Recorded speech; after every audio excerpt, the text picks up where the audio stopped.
So this is how the caddy looks like, and you notice I just have enough room to make it work. Since there's no countertop, you can see what it looks like down here. I've just taken the shelf out of the cabinet. That slide I just showed is mounted here and here. It is reversible, by the way. And then the idea is on the slide, this thing comes out. Helps if you have it mounted. Then this will turn 90 degrees, and that will give you unfettered access. Let's get these out of here to your blind cabinet space. The unit comes with 2 shelves. You can see here, and when they're in place,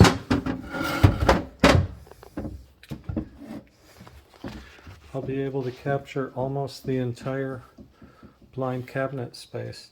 There's a lower drawer and then the upper drawer, constrained only by how big you want to make the opening. Here's the piece.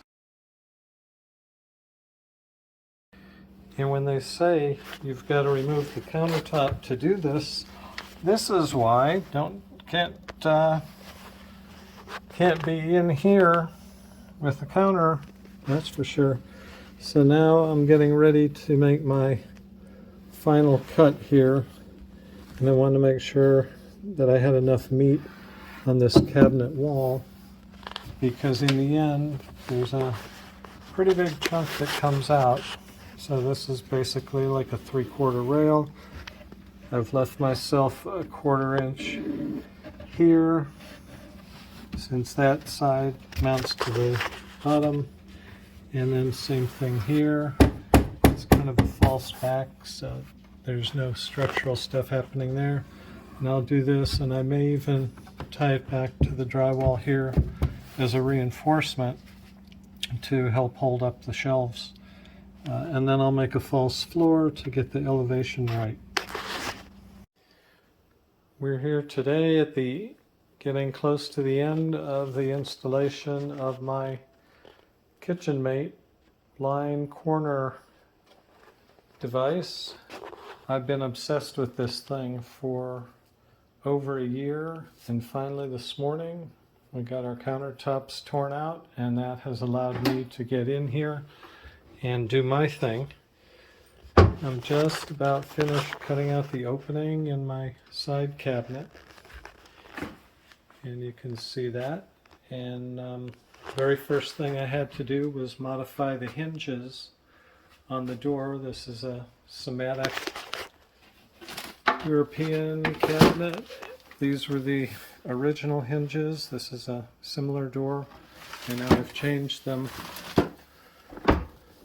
to these as if there was a frame.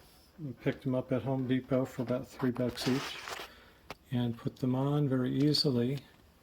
And I've just been very judiciously marking how thick to make essentially that fake frame. I've cut out a piece on the bottom here, and a multifunction tool is my new BFF. I was able to get that cut nice and straight by simply putting down a little board and just going across like that. I gave myself a little bit of space, since this is the whole end of the cabinet, and I wanted to give it a little bit of integrity.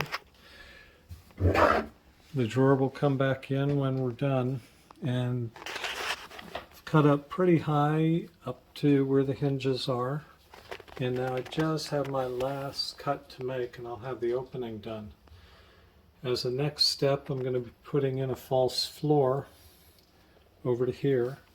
And here's how this whole gizmo works. This is really great. So this cabinet opening is 14.5, which is the minimum really to make this thing work. but there you go, there's 14 and a half, and it gets a nice slider. Very clever mechanism.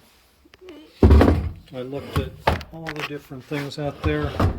Rev-A-Shelf makes a huge number of products, but nothing could fit in a cabinet quite this small. This is a 15. So this slide will go on here, and then it pulls out like this. I haven't mounted that yet, obviously. And then when it pulls out to the end, this little piano hinge turns, and that will get this whole little caddy thing out of the cabinet. Move a few things away so you can see it. Here's the piece that holds the two drawers. This is going to be mounted on the false floor I'm going to be installing, and then the two drawers pull out here. So the basic idea is you pull out the caddy, swing it to the left, and then you'll have access to a shelf here and a shelf here that will pull out from right to left. And I'll be picking up two new 20-inch drawers and taking advantage of this space. Of course, the big challenge is you can only do this with the countertop removed. And in our house, if Mama wanted to spend $8,000 on a new counter, I get to spend $500 on new drawer corner caddy thing. In Amazon, I got 4 cabinet legs for about 12 bucks, and I'm using those to level out the table. Once I've got it set at the right height, I have a couple places I can put mounting strips on the wall to help support the floor, and then I'll be ready to mount up. Here we are, almost near the end. I've got the two drawers mounted, and here you see them doing their thing. These will what will ultimately be pulling out from right to left into the cabinet space. That's how this works. So I'll go mount this on the floor that I just built, and that will have everything level with the hole. I'll do a little reinforcing, and then I'll go ahead and mount the caddy on the wall here. That'll be easy, and then we will be good to go, ready for the countertop coming tomorrow morning. So now I've leveled out the floor, happy with how everything looks. Take off my level. Get this thing out of here. So I've got my feet placed and a couple of boards up against the drywall. So now I can mount this thing and go on to the next step. So now I am working on getting this thing leveled, the drawer unit, and it's a little bit higher than I want. So I'm gonna lower the false floor that I've been working on. Need to drop it about 3/16, and then I'll put up some anchors on the wall, and then I'll have I'll mount the drawer unit to here, and I'll be able to do some stabilizing against other parts of the cabinet. So we should be in good shape then. Getting close. So let's see how this all looks. So from above, these are your two drawers. And I've just now gained another, actually even bigger than the 15-inch cabinet. I've gained a 20-inch shelf, pull out rather, and another one in addition to what I get on the caddy. So pretty well done, pretty good program and good design, and just ignore that little thing right there. Had a little problem with my Sawzall. Of course, it's a poor carpenter who blames their tools. Here I am getting the drawer unit resting in place so I can see how I did. Notice I made about a 3/4 inch, essentially a frame here, and then the shelf unit will kind of flush up against that. I really didn't want to take any more material off of there, and probably I could have kept some more on there, but that comes back to here. I've spent a lot of time measuring this and splitting the difference because I wanted this to be as thick as it could as well. So I'm going to get that done. I'm going to finish cutting that out, and then I'm going to make a false floor on here so that I'll have this surface be flush with what I put here. Gave a little bit of lip, about a 1/4 inch on that wall to keep the cabinet integrity. So was it worth it? So you see here on the first shelf you get about 10.5 inches clearance, and on the second shelf, because of the drawer, you get about 11.5. So pretty good. 20 inches across. Hard to say, I don't remember now. It's the end of a long day. So basically 19 inches wide and 19.5 deep, times 2 times 11 inches high times 10 inches high. It's a lot of cubic inches that you're picking up out of this formerly blind corner that has been bugging me since the day I got this place, and I'm so thrilled to find this solution. I still have to put the caddy back in, or I should say install the caddy.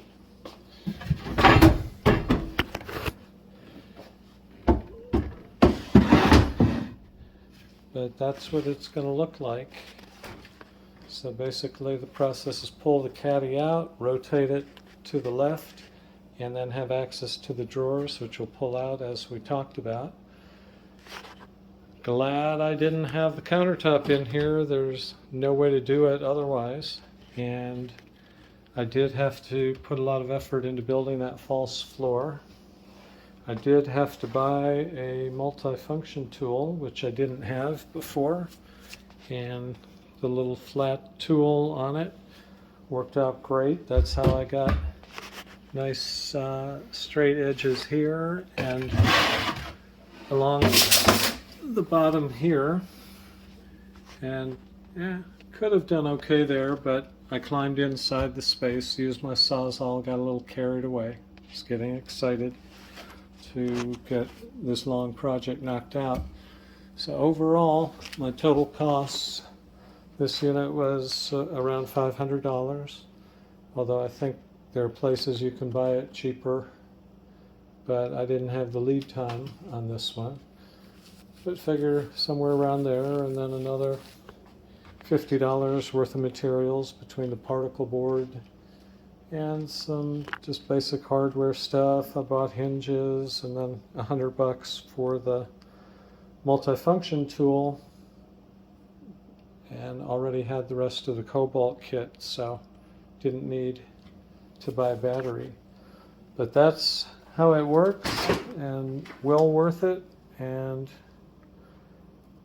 overall today spent between what I did today and redoing the hinges and thinking about it and getting parts and all, overall say around 8 hours without pushing myself too hard, but definitely well worth it, and I'm very excited.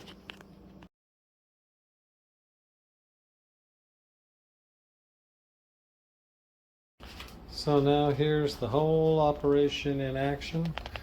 I'll pull out the caddy and rotate And now you've got access to your two shelves. And they bottom out at the little slider point, and then that's it. Works well. Now I knew when I put this in that I was right at the ragged edge of what was possible given the cabinet size. And even with the changed hinges, I am not going to quite be able to clear that.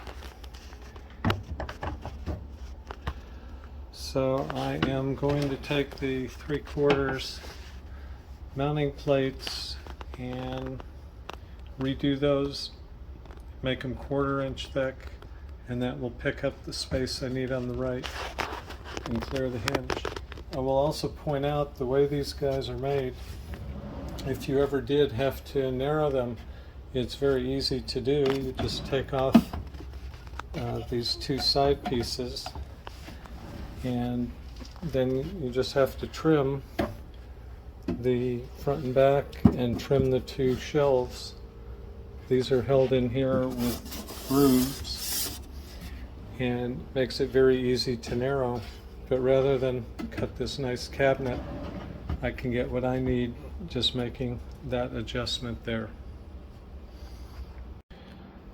So here I am the next morning, had a chance to think about this overnight, and a couple things. Last thing I did before sleeping, I put up that pre-painted panel there so that when you look inside it looks more finished than it would have been otherwise. You don't see the shims that I put in there to kind of anchor the side. But also it occurred to me, what happens if something falls off the back of this cabinet? It will become inaccessible. So I'm going to put in just a 1/4 inch MDF wall here and here and kind of seal it in. So I got to do that before the countertop guys get here, and I've got about 30 minutes. And now, as promised, here are kind of my false sides. So now I have no concern about anything that might fall off the drawers being lost forever in the great void beyond. Now I'm ready for the countertop guys. Bring it on. Okay folks, just when you thought we were at the end of the video, I'm going to show you why the devil is in the details. First, you see our beautiful new countertop and how the cabinets turned out after painting. I also put in some really nice hardware, and we're very proud of this. As we go visit our kitchen caddy, we open up and notice we have that, which is good. It does limit, however, how much the door can open. And even though I mounted the slides directly on that edge, save 3/4 of an inch, I'm still close here. So I put a big piece of felt on the edge because it's very easy to make contact with the door, and I don't want to destroy the new paint job. So we turn it around, and I also put a little cushion on the end here so that we don't bang into the cabinet and create damage. And then last thing, very subtle on this one. So as I go to push it in, the caddy had a tendency to move to the right, and that was getting caught on the hinges. Even though I have short ones in there, again the felt helps. And I put a little piece of wood here limiting the travel and how far the caddy can go back, and that way the caddy won't go past the end of the hinge and get hung up behind it, which it did prior to these two things. But overall, that's how it turned out, and quite happy with the results. Hope this information's been helpful, and good luck to you.